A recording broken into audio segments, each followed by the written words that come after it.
You know, people think that drugs make you more creative. They don't.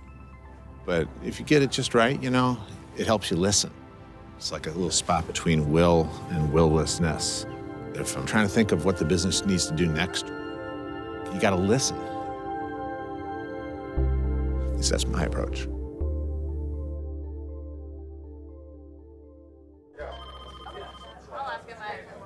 I think what we do is less about the beer than it is about the tribe that we build around the beer.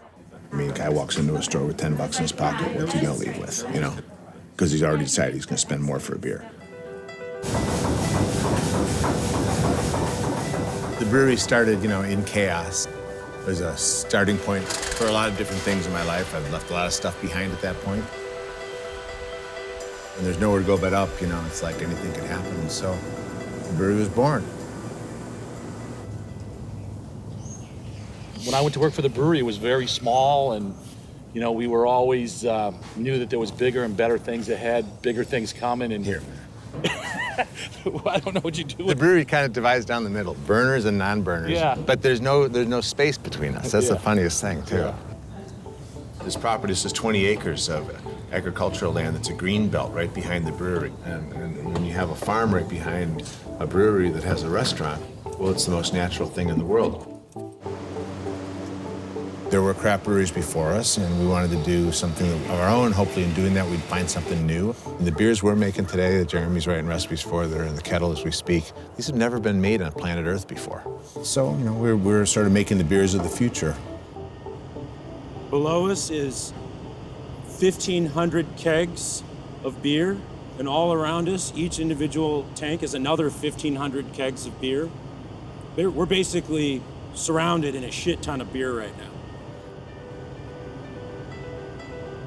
Brewing never sleeps. From here, the brewer can know everything that's happening with every little valve, every sensor. This is essentially about 10 days of inventory at any given time. Pallets are being assembled, trucks are leaving the loading dock. And the filler right now here fills bottles at 500 bottles a minute. That's 8 a second. That's a bottling line. I designed the packaging material because we were always too broke to be able to afford real designers. Now it's fun, so I still do it. I'm baked now, too, so.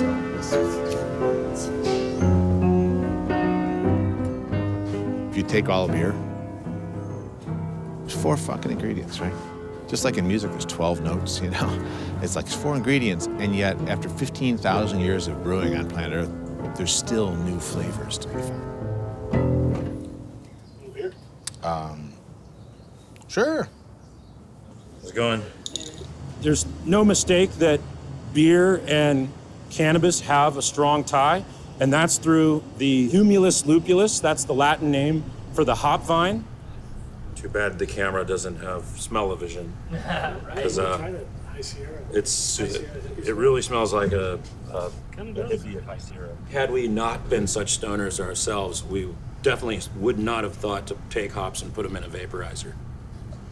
You got to get the temperature all the way down on the lowest setting to release the oils. So we're gonna just like push this vapor your way. You're just kind of experience it. It's kind of acrid, so it's kind of like spicy. A little bit for the microphone.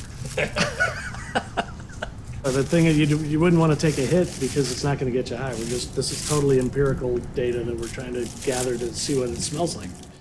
Because we pioneered these things, for us, they're native. You know, they're not affectation.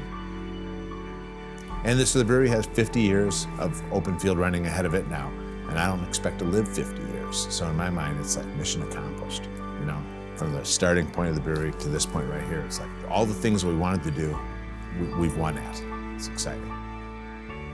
Carl Jung says, you know, about the true artist. You know, the true artist doesn't stand astride his work and go, "Look what I have wrought." You know, the real artist like stands beneath it. And that means it's better than you, what you're trying to think of.